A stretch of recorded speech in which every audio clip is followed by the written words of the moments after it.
Hey there, beautiful souls, and welcome back to Unscripted and Unstoppable, the podcast for women and beyond who are ready to own their next chapter with purpose, joy, and unapologetic boldness.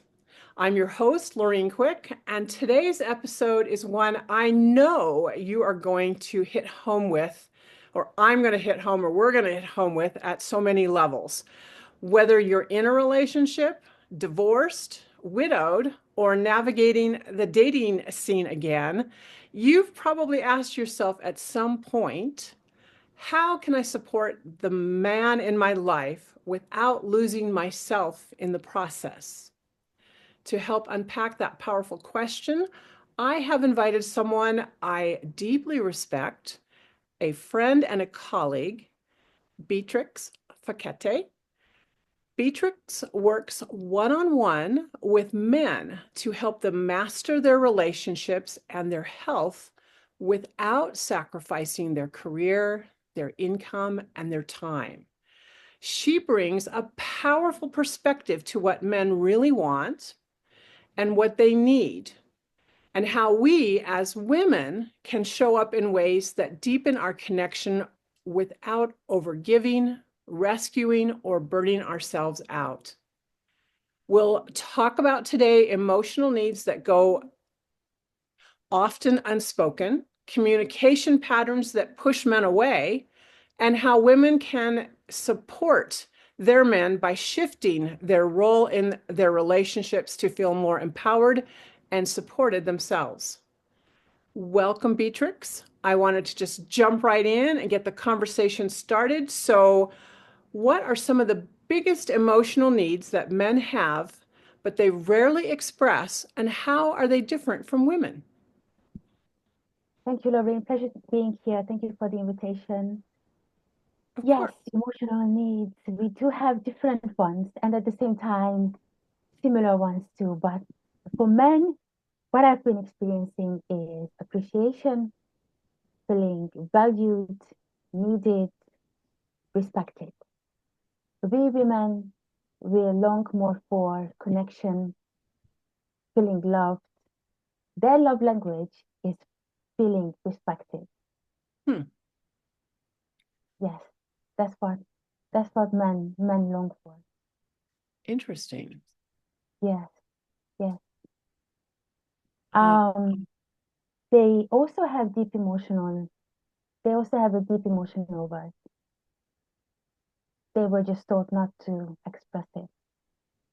oh, really? They were just taught not to, yes, they were just taught not to be vulnerable about it. I've met so many men who have accessed that side of them or tapped into their emotions. And they really, and those are the men who really like flourish and fools, very energetic. They know how to navigate them through. Um, yes, so that's the biggest difference. They're Yes. kind of this really still water of emotions that are below the surface with the need for the desire for respect to be above, right? So it begins then with respecting men, and I want to talk a little bit more about what exactly that means. But then below that is this churning of emotions that they rarely show. Mm. Okay, so jump to the question, what does that respect look like for a man? What does that respect look like for him? Looking up to him, appreciating what he does, just little things, Okay. admiring what he does. It might come across as like putting him on the pedestal, which might be a little bit of that can get us out of balance. It's more like appreciating his presence, appreciating what he does, and voicing that. Interesting. I think when I think about my own relationship with my husband, I think we just got so busy with life and trying to get things done. I didn't do a lot of appreciation. I was Mm-hmm. just, you do your thing, I do my thing. We get it all done. The kids are in bed at 8 o'clock, and boom, now we can relax for a few minutes before we crash and get ready for the next day. So Mm-hmm. it's the small little things of taking time to notice and then to verbally appreciate and honor the contribution he's making to the relationship and in our case to the family, right? Yes, Okay. exactly. Yes, that's correct. All right, Yes, we'll start with that then. That's a pretty small thing we could all do, right? It's kind of like yes. everyone says, "Oh, have an appreciation, a gratitude list," right? So I have my Mm-hmm. 5 things every night I say to myself about what I'm grateful for. Well, what if I had a gratitude conversation every night before going to bed about how Mm. much I appreciate you I and love that. Yes, make it a disciplined practice in our relationship, right? yes, absolutely. I love that. That's really, really good. Yes. And And it doesn't have to be a big thing, but because they really want to feel needed, like I have a space in this woman's life, and what I do is really needed. Like the actions that I take or the value that I bring into this woman's life is really needed. And if we reciprocate that with respect and appreciation, and let's say in a household, it's always the man's job to take out the garbage. And it becomes normal and natural and general. And we might, just overlook it. It's your job anyways, just like, okay, you do it. But we take a step back and say, even though it is your job and it is normal, thank you. Thank you for taking out the garbage. Even though we've mm, agreed that's your responsibility, but still, I appreciate it. I think These, that's these, fabulous these little advice. things, Yeah. these little things. hmm Okay, I'm learning something already just within a couple of minutes of us talking together. So when you think about women who are over 50, Mhm. how do you think the relationship dynamics shift for us, and what challenges or opportunities does that create for supporting men in our lives as we age, as we get older, and as, of course, they get older? Yes, yeah, that's right, that's right. And this is a period where, to me, it's like chapter two. So the kids are out. You've done the nourishing, you've done the nurturing, you've done the raising children. And then it's chapter two. It's your time. So Absolutely. like, right? More self-care or the business that you help women with, whatever they've got, or new hobbies or travels or trips. It is my, I allow myself to be in this space. And that might, when a woman does that, that might shift the dynamics because the man might think, okay, especially if that man has been cared for, okay, so now is she going her way? Is she leaving me behind? What's happening here? What is she going to do? Let's communicate that. Let's communicate that together or with each other. Let's sit down and we can communicate that with the man that I am here. I am still supporting you, but I also would like to do things for myself. Or maybe I haven't had a chance, haven't had time for, but it is my time. It's I can recalibrate the role that I have been playing. I can reshift that role that I have been playing, and it's literally just changing the perception about what's happening in Right. that time of a woman's life. It seems to me like then what you need to understand is while you're going through a transition as a woman, the men are also going through a transition as well. So we're both in the process of redefining ourselves. And it's probably going to look really different, right? Hmm. So Yes. just because he's not doing what you're doing doesn't mean he's not doing anything. Hmm. It doesn't mean it's wrong or it's right. There's no judgment there, right? Um, Hmm. but then, like you said, talking to each other about what is going on in Hmm. terms of the shifts and changes that we're making emotionally, mentally, even physiologically, Yes. becomes pretty critical to the relationship. And then I also go back to what you said Mm. earlier, and that's that he still needs to be respected. He still wants to hear that he is needed and appreciated for you, and that as if you're the type of woman who says, I know you don't want to travel, but I do. My girlfriends want to go on these trips. I'm going to go with them, and I'm going to leave you home. That might really be disconcerting for him. He might be very concerned that you're going to find someone else on those trips, or you just don't need him anymore, right? Mm-hmm. So you Yes. need to really consciously be aware of that and then continue to remind him you love him and he is an important part of your life and show him how he is an important part of your life. Yeah. Yes. Yes. Yes. Exactly, Lorraine. Yes, 100%. Yes. Because at that time, for a man as well, like maybe retirement is like I've been performing all my life, and again, what is happening right now? So both of you are finding ways, Yes. and as you say, it might not be the same. So can we be okay with that? It might not be the same, but that doesn't mean that we are departing. We're making something new. Yes, yes, Exactly. Yeah. exactly. So it really depends what that couple wants to bring out from this situation, what opportunities they see. I think back to my own relationship, and my husband was 15 years older than me, and he has passed away. But when I think back to my relationships, in fact, someone asked me a question about this just last week. Um, how do you deal with a relationship where the man is much older, 15 years older, and you're in the throes of your 50s, but he's in his throes of his 70s or 60s and 70s? And I thought back to my own relationship, and it was like, it never occurred to me at that time to ask my husband what was going on with him. Mhm, mhm, Physiologically, emotionally, intellectually, we never had a conversation around that at all. And it would have helped the relationship. It really seriously would have helped us had we sat down and talked about what each of us was experiencing, but that I also would have had an appreciation for the fact that he was older, and it's mhm, easy for me to look at that and see that now because I'm 66 now, so I'm going through a lot of stuff that I would have wanted to talk with him about, and mhm, I'm sure there were things he would have liked to have talked with me about, but I never made the space for it. I wasn't even thinking about it. So mhm, this is so important to mhm, keeping and not only maintaining the relationships we have, but actually evolving them and developing them, right? mhm. Yes, exactly. Yes, yes. And you didn't do anything wrong because that's what most of us do. Oh yeah. I'm learning I don't use the word wrong, Uh, right, good or bad no, anymore. That's a form of no. judgment. I'm letting that one go.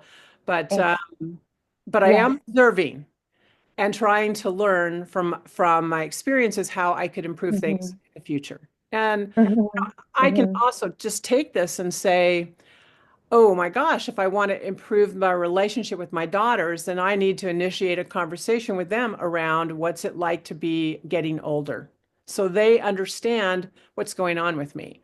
Um, mhm, Friends, obviously, that are my age or older, what's it like for them as they get into their 80s? mhm. So we have to talk about this stuff instead of just ignoring it and pretending it's not happening, right? It's not Yeah, happening. yeah. We act like we're still 20. Ha ha ha ha. Yeah, they might not be the most beneficial. Yes, yes. One more thing came up to my mind, Lorraine, if I may share that, is women were so in that age, you've been needed to do something, maybe for your kids, whatever. But right now, you can switch that question, who needs me, is who do I want to be? What do I feel like doing? I Who love do that. I, who do I need to who do I need to be doing what I actually would love to explore in this time of my life? I love that because that's a question I ask whenever I'm in crisis. Whenever I'm in some situation that is just I'm completely in chaos, I don't know what's going on. The first question I've learned to teach myself to ask is, who do I want to be? Right? Who do I want to be in this moment? Yeah. Because I'm going to get through the moment, Mm-hmm. but who do I want to be when it's done? Mm-hmm. Now, the next level of that is, who do I want to be in this relationship? Yes. Yes. And an extension of that is, who Absolutely. do I want us to be? Yes, yes, which yes, cannot be answered by yourself. That one needs to be answered together. absolutely. Yes, that's Wow. brilliant, Elaine. Yes, that's brilliant. Yes, wonderful. And then you have a direction. Then you have like something common you are moving towards, and you And can make a commitment that this is what we want to be.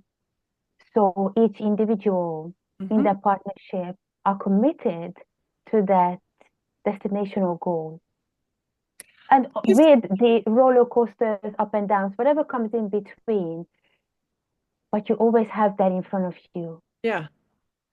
that, okay, we might be maybe lower in the valley right now, but how can we get up so that we can keep going towards that destination? See, this gets me so excited. Now I want to go out and have a relationship with a man. Yes, Done it, yeah, of right? course. Because it's like now what we get to do is we get to create something together. And I love Yeah, creating things. Uh, amazing. it's Yes, the ultimate collaboration.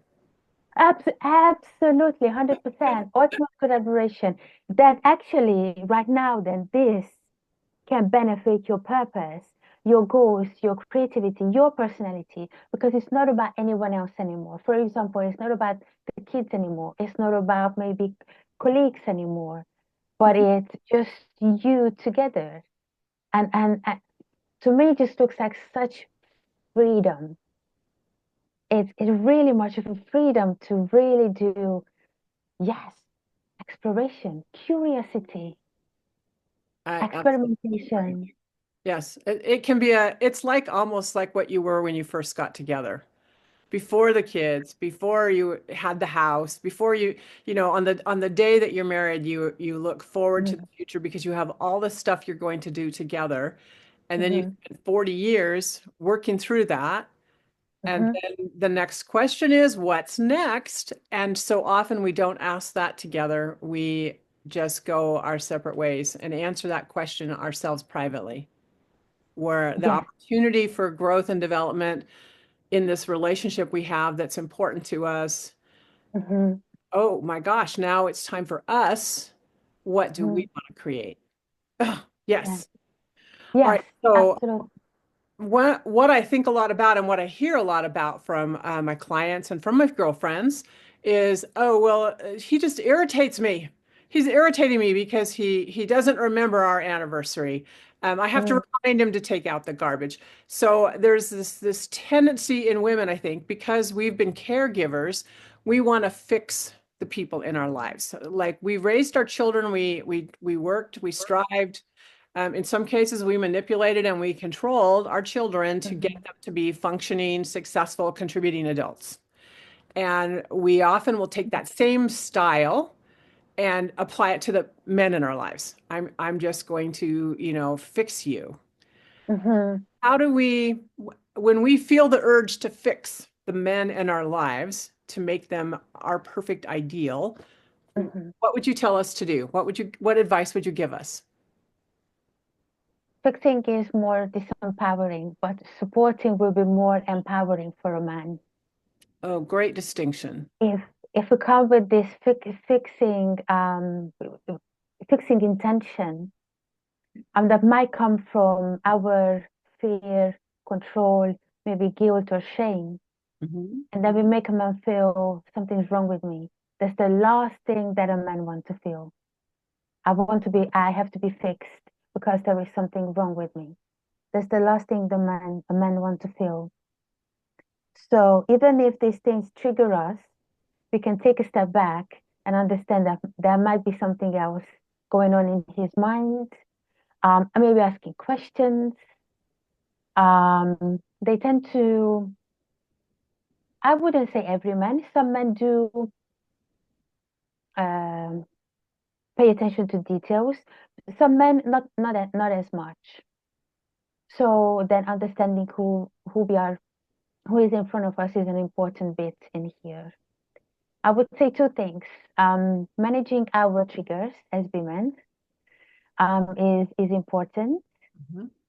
And when we do that, then we can support the man and ask maybe questions instead of kind of fixing him or come across as I wouldn't say everyone does it, but maybe like attacking. I used to be that, definitely. Like I am just attacking and what's going on. And that's immediately then defensive. The war comes up,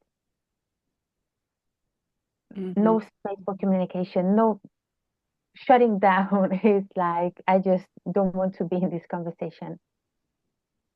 That's how they might feel. So if we have the need to fix things or to, then we can kindly ask. We can kindly ask things. For example, what I've learned is the let's not can you take out the garbage, because that implies to his ability. Of course he can. I am capable. So let's not trigger that. Will you take out the garbage? Or yeah, of course I will. Well, I will, because I am absolutely capable. So you're not questioning my capability. Uh-huh. Or we can give reminders, just like we discussed before. Oh, it's coming, not like, pushing too much, but oh, it's coming. Our anniversary is coming. What would you like to do? Um, shall we plan for that? What did you have in mind? Um, what I saw the other day from Dr. John Deloney, and he said, okay, my wife is sitting next to me. And this was something, I think he was eating too much of whatever it was. That would make him sick the next day. And the wife only did a tap on his lap. Just remember how you're going to feel tomorrow. That's it. Instead of you shouldn't, don't do it, stop it, or whatever that is. Just remember how you're going to feel tomorrow. That was really powerful to me. Well, and that to me is really supportive because you're not taking the choice away from him. You're not telling him what to do. You're just reminding him of what he's obviously communicated to you before, that this doesn't work Mm-hmm. for him. So you Mm-hmm. can remember that, but it's gentle, right? Yes, yes, yes. So, so I really love what you said about several things about this conversation, this part of the conversation. First, when you're in the mode to fix, that really does reflect back on you that your triggers have been triggered in some level, Mm-hmm. right? Because fixing is Mm-hmm. a form of control, and Mm-hmm. control is not part of a healthy relationship. Mm-hmm. There you go. So you can start with that question, who do I want to be, in this relationship, Mm-hmm. right? Do I Yeah. want to be Yeah. this fixer or do I want Mm-hmm. to be different? If I want to be different, what does that look like? And if I want to be supportive instead of fixing, what does that look like for me Mm-hmm. in this particular moment or this particular situation?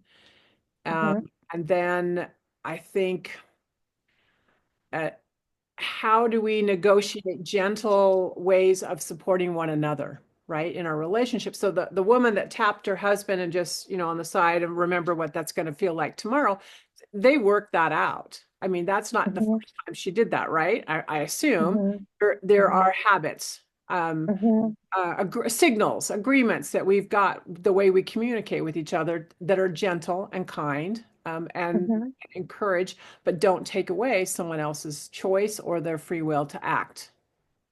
Yes, absolutely. Yes, yes.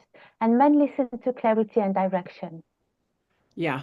So, Yeah. um, so instead of why didn't you put down the toilet seat or whatever it is, will you please put down the toilet seat next time? That's clear and direct and doesn't make them feel there's something wrong. It's just a gentle reminder.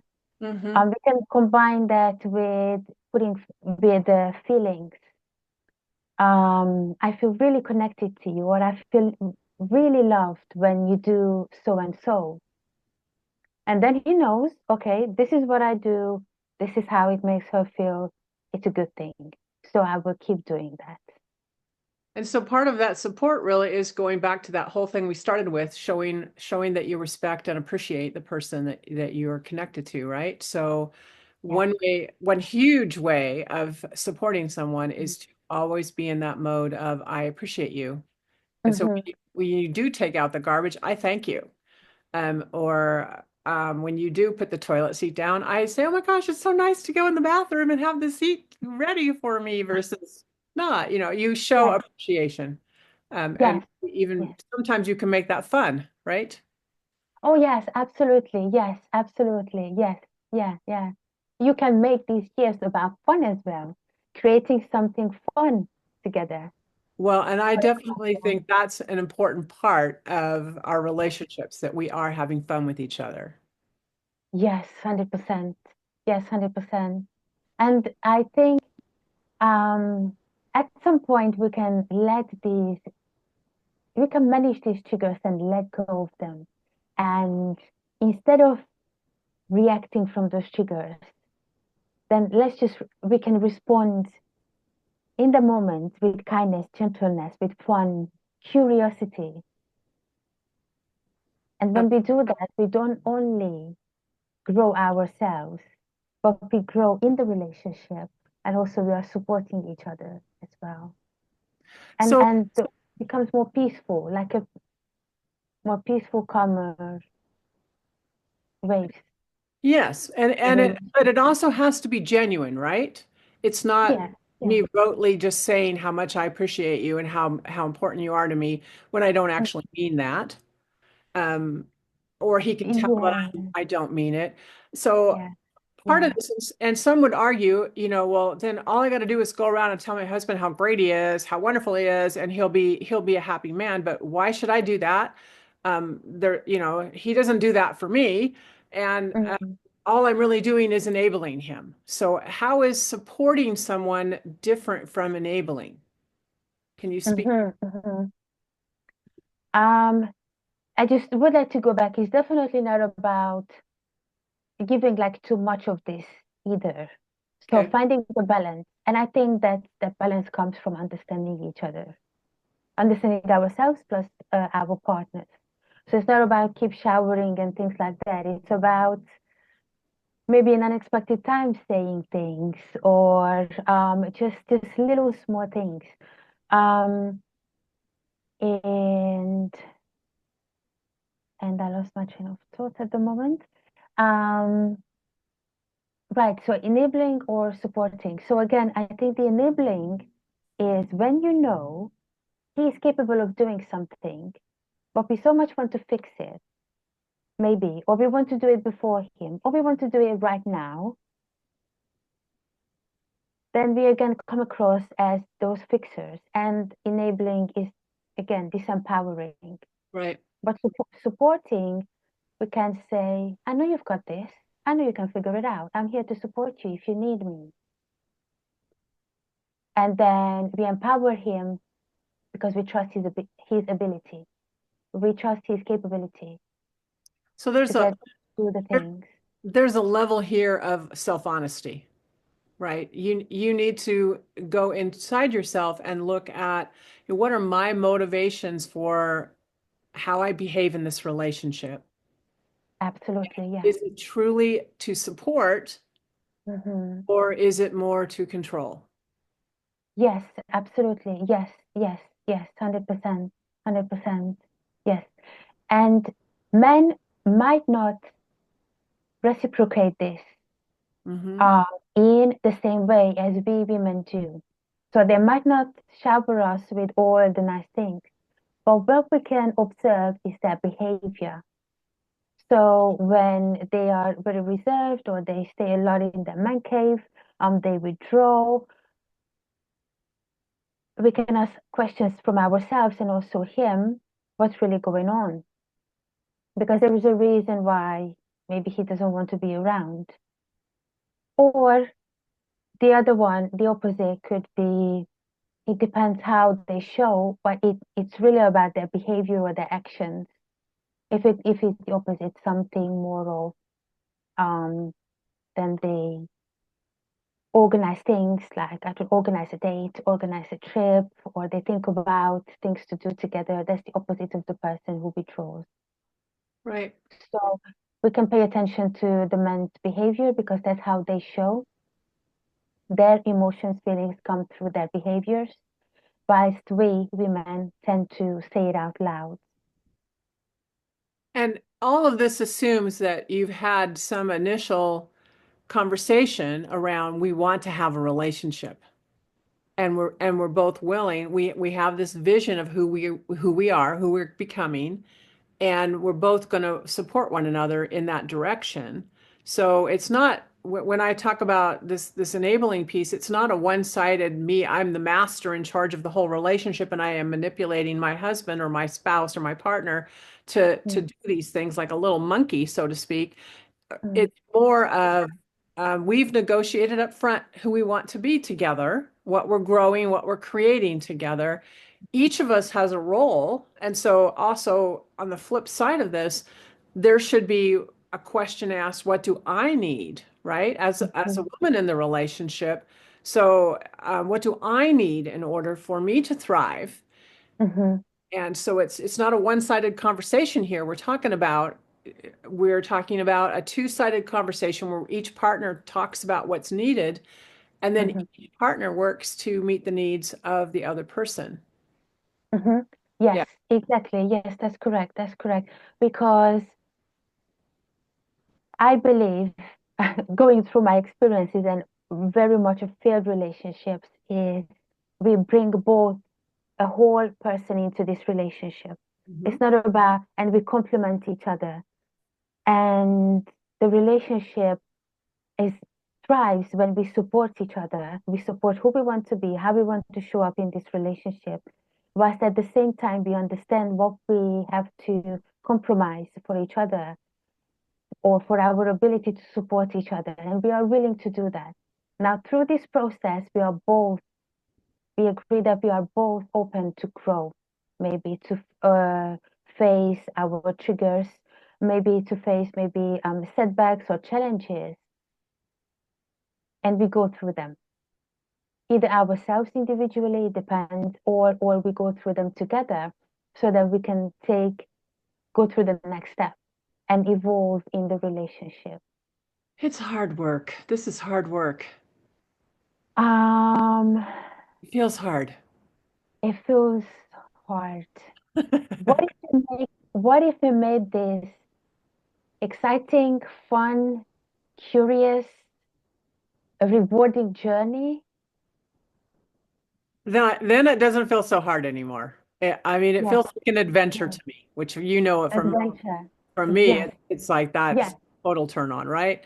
So yes, it's an adventure yes. in a relationship. Yes, yes, Yeah. exactly. Exactly. Let's make it an adventure. Yes, yes. Yeah, absolutely. That's how I see it as well. That's pretty exciting, Yeah. actually. Yes, it can be exciting, 100%, 100%, and less pressure. So here I'm going to ask for some tips. So what are some communication mistakes that women typically make when they're interacting and communicating with their partner, their significant other, their spouse? Hmm. The number one is you always do this, always do that. You always do so and so and so. Oh. So we split Um, those. You never take out the trash, or or you never, you always interrupt me. That phrase. yes, yes, exactly, A lot of exactly. judgment there.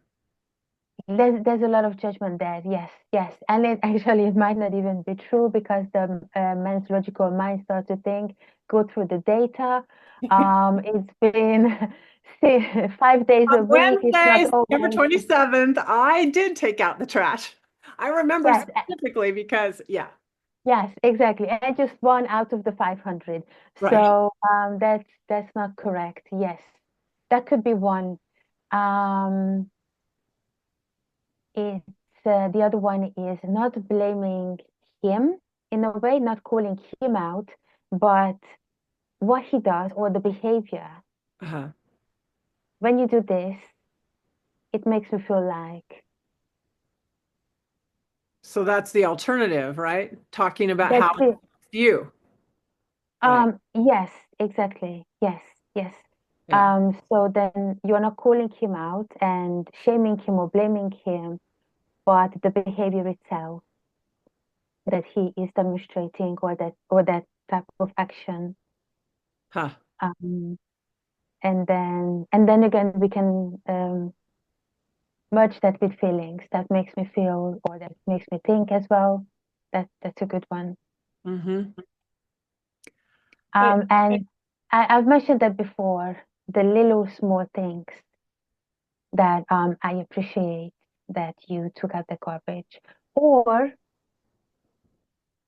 when we are in the phase of finding ourselves, let's say we are in the 50s, in our 50s or 60s, what we are doing, we can say, I appreciate your support in helping me finding ways that I can thrive in this situation of my life. I appreciate that you supported me so that I can focus on my business every day, 1 hour a day. Mm-hmm. I appreciate that you are supporting me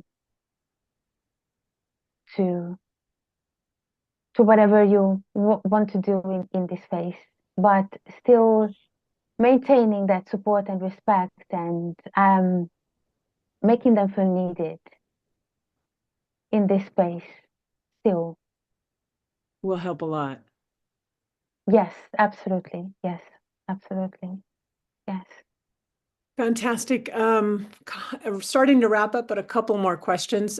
For women who have spent decades nurturing other people, their children, their husbands, their parents, whoever they've been caretaking for, how can Mm-hmm. they reframe their role in our new and changing relationship to feel more empowered and less obligated, less of an obligation? Mm. Oh, that's a good one. That's a good one. So this is what happens. It feels like a little bit of letting go of what we've been doing for decades, right?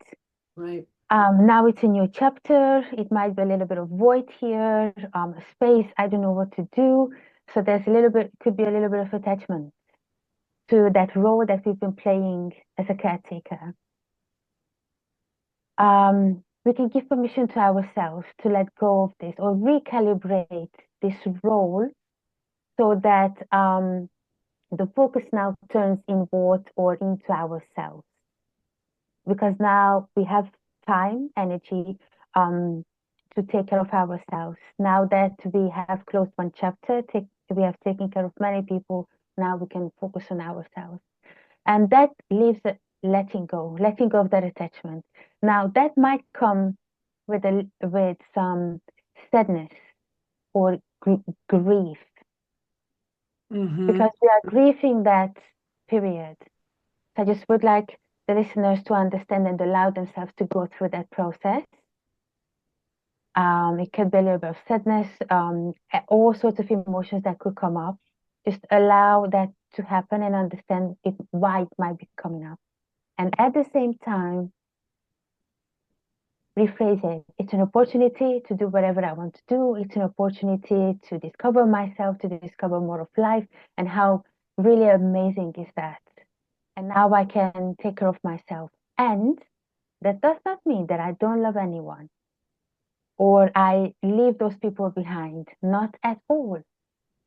I know and that they can take care of themselves and I can take a step back. I support them because I know they can figure this out, just like with the men. Mm-hmm.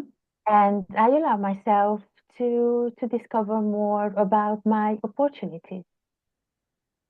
And we can do little things every day to make that happen or to reinforce that. Maybe we can ask questions if someone asks for our help, and maybe we're like, "Oh, I think you could do that." Maybe you don't need me. And instead of me jumping like, "Yes, I'm here," oh, let me just take a step back. Let's have a conversation. Let me ask questions, and let me guide you how resourceful you are, so that you actually don't need me. It That seems could be like one. the more you empower others, the more you empower yourself. Oh yes. Oh yes. Exactly, Lorraine. Yes, So it's that's what it's it is. and this is to me, this is my work in terms of helping women understand what's going on. Our roles change significantly as we get older. In the Yes. in the context of our families, in the context of our Mm, careers, mm, everything changes. And again, it requires some self-reflection, right? As you mhm, said, and there mm, is grief. There's mhm, a loss that you need to grieve. And when you get through that grief, when you sit and work your way through it, when mm, I say sit because I mean when you're passive, you don't just react and run out and try to fill the void again. You don't go out and adopt three kids, or you don't mhm. go out and sign up for a new job or something like that. You don't replace what you've lost immediately. You have a Yes, chance to actually think about, who do I want to be? Who do I want yes, to become? And yes. then in any situation, in all Mm, the relationships you have, you can begin to ask, what is the most empowering thing I could do right now for the people that I mhm, love, but also mhm. for myself? Yes, Yeah. exactly, exactly. Yes, yes. And It requires, yes, go on. just doing that changes the whole dynamics of any relationship you have. Yes, absolutely, 100%. Yes, 100%. Yes, yes, yes. And holding on to what we've lost or what we can let go of is very, it takes a lot of energy. It can make us exhausted. And then and that will not lead to inspired action. That will not lead to the question, who do I want to be or what do I want to do? But that will just lead to passiveness. Right. So that's not the best way to go. No, I actually have a friend and her two sons are gone and they are doing really, really well. And all she can think about is being a mother. hmm And she's got so much in front of her, um, and she can't let go. And I see how much that's actually holding her back. Yep. Because she's not, I know how much potential she could be tapping into. But when we just rephrase it, we can change our identity. We can shift our identity. It's like a clay thing. We can mold it, fold it. We go back to the question, who do I want to be? How am I going to fold this, mold this? And oh, okay, let's just experiment with this. It's a So, creative act, and it's an yeah, adventure that we do yeah, for yeah. ourselves, but then we Hmm. get to layer it by doing it with our relationships with other people. Hmm. Yeah, Yeah, yes. to me, it's a very exciting time in your life. And I will tell you that really, someone asked me this recently. What did you do before you started living your best life? What were you doing? And I was like, well, what was I doing? And what Hmm. I realized was I was sitting around the house waiting for my daughters to call me to tell me they needed me. Hmm. Hmm. And when I look back, it was like, that's absolutely what I was doing. And then I would get mad and angry because they didn't need me. Right. Uh-huh. And Yeah. oh, by the way, that's because I did such a great job raising them, right? They don't need me. They don't need a mother when they're in their 20s and late 20s and 30s. So it's actually a compliment as your children grow up and become empowered Hmm. and contributing adults, that they don't call you every 5 minutes asking you what they should do next. So Yeah. once Yeah. and out of that, I evolved into, well, I can't do this for the next 30 years. I need to do something else. And that began my journey around discovering who I wanted to be, who I wanted Hmm. to become. Yeah. Hmm. Oh, Yeah. That's beautiful. That's amazing, Lorraine. Yes, exactly. That's an absolute compliment. And to you, well, that thank the you. children, yes, absolutely. Yeah, And it's like, it is a compliment when our children don't need us. Yeah. yes, yes, because you have showed them how resourceful they are so they can succeed. Absolutely, 100%. And what I just wanted popped into my head as you were saying this, it's kind of expanding the role is more about that. We can expand this role that we've been playing hmm um, to ourselves. We can take care of ourselves now, and you are we can't. The point is not getting rid of the nature of who we are as women. We like nurturing, taking care of. So now that you are helping other women, you are expanding that role to them. This So is true. Yes. yes, yes. exactly. I'm So, using all the skills I've yes, nurtured in myself all my life to help others yes, yes, beyond my immediate family grow and be and become the best they can be. yes, absolutely. Yes, yes. In a different format, which is amazing. We are starting to run out of time, so I'm going to wrap up with one final question, Beatrix. What is one practical action that women can take today to improve their relationships with the men in their lives? Clear communication and emotional management. Ooh. And okay, one more thing, if I may ask, Oh, absolutely. be curious about yourself and be curious about the other person because we do and feel and behave and act because we have a very, very good reason to show up that way. So be curious, what is the reason or motivation behind this person's action or behavior? Mm-hmm. And be curious and observe that without judgment, but more of understanding, more understanding where they come from. I would say this. Um, and the reason I'm telling this because I've never done these things before. I just learned them, and in the relationship, what that was my first kind of okay, it was a healthier than before. I've done these things. Mm-hmm. And they were very helpful because they helped me be more calmer, be communicative, show respect, show admiration. Um, and one more thing came into my mind is finding ways to balance out our feminine and masculine energies. So say that again. Find our ways to what? Yes, to balance out our feminine and masculine energies. Okay. So balance that masculinity in us, ourselves, along with our feminine side. Yes, absolutely. And allow each partner to thrive in their dominant one. The fixing, when I want to fix the man, that can be very emasculating, for Huh? example. Oh, yeah. Yes. Okay.